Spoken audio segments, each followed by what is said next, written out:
E aí, pessoal, beleza? Bem-vindos a mais um Desplaner. Hoje, o papo é de explodir a cabeça. A gente vai mergulhar fundo em um dos conceitos mais transformadores da tecnologia: ecossistemas de inteligência artificial autorreplicantes. Segura aí que a viagem é para o futuro. Agora, pare e pensa nisso aqui por um instante. E se a inteligência artificial pudesse não apenas aprender, mas se construir e evoluir sozinha? A gente não está falando de uma IA que só aprende uma tarefa, não. A gente está falando de um sistema que pode criar cópias de si mesmo, se adaptar e melhorar continuamente sem um ser humano ali apertando os botões. É, literalmente, uma virada de chave no jogo da tecnologia. Para a gente entender o tamanho do impacto disso, primeiro a gente precisa alinhar o conceito, né? Afinal, o que é essa nova fronteira da IA? Vamos definir esse tal de organismo digital. Em essência, o que a gente está falando aqui é de um conjunto de IAs que a gente chama de agentes, que operam juntos quase como um organismo vivo. Eles aprendem, trocam informações entre si e, essa é a parte mais maluca, eles se replicam e evoluem. É essa capacidade de evoluir por conta própria que torna esse conceito tão, mas tão poderoso. Tá, mas como é que um organismo digital desses funciona na prática? Como se constrói um negócio desses? Vamos dar uma olhada na planta baixa, nos pilares técnicos que estão por trás dessa tecnologia revolucionária. O primeiro pilar, a base de tudo, são os agentes autônomos. Pensa neles como se fossem as células do nosso organismo digital. Cada agente é uma IA independente, que está ali sentindo o ambiente, tomando as próprias decisões e agindo. São tipo assim, os tijolinhos fundamentais de todo esse ecossistema.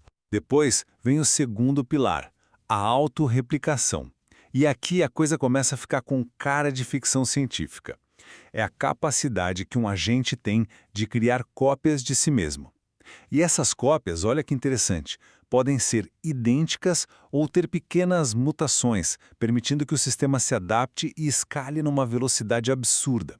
É aqui que está o motor do crescimento e da evolução do sistema todo. E isso leva a gente direto para o terceiro pilar, a evolução. Funciona que nem a seleção natural que a gente aprendeu na escola, sabe? Os agentes de IA que mandam melhor, que têm o melhor desempenho, ou seja, os mais aptos, são os que conseguem se replicar mais. E com o tempo, o que acontece? O sistema inteiro vai se otimizando, ficando cada vez mais inteligente e eficiente para resolver qualquer problema que aparecer. Esse processo todo roda num ciclo que não para. Primeiro, a avaliação. A IA olha para si mesma e vê onde acertou e errou.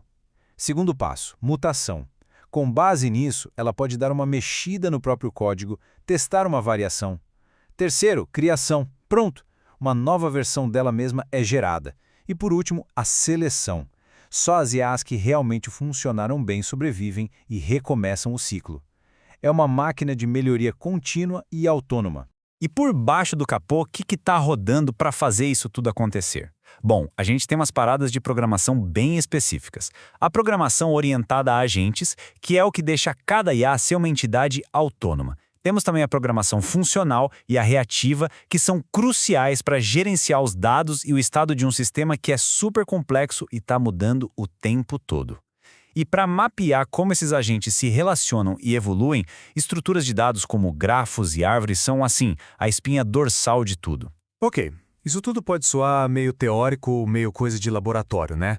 Mas a real é que essa planta baixa já está saindo do papel e construindo o futuro. Agora, vamos ver o impacto disso no mundo real, na prática. E essa ideia, acredite, não surgiu ontem. Ela vem sendo cozinhada há décadas.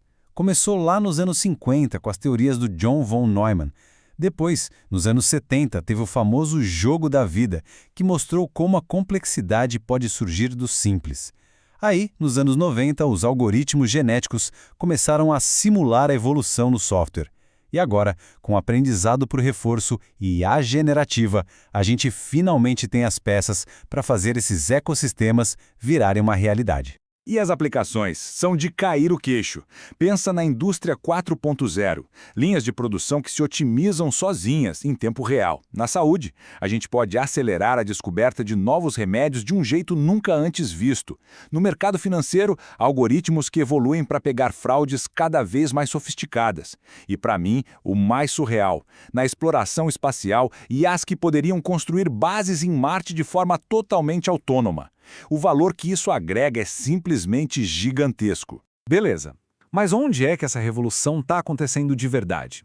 Vamos fazer um raio-x e comparar o cenário no Brasil com o resto do mundo.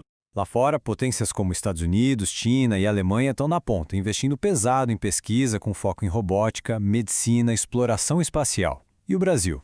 Bom, por aqui a pesquisa ainda está começando, mas, e esse é o mais importante, o interesse em IA por aqui está explodindo. E aí que está a nossa chance. A gente pode pegar essa tecnologia e focar em resolver os nossos problemas, problemas únicos do Brasil, sabe? Tipo no agronegócio, na logística, e com isso criar um polo de inovação com a nossa cara. Só que, com tanto poder, vem responsabilidades e desafios gigantescos. Agora, a gente precisa ler as letras miúdas dessa planta baixa digital, as questões éticas. E aqui o papo fica sério. Os desafios são profundos, de verdade. A gente está falando de controle? Como a gente garante que essa coisa não vai sair do nosso controle? Segurança?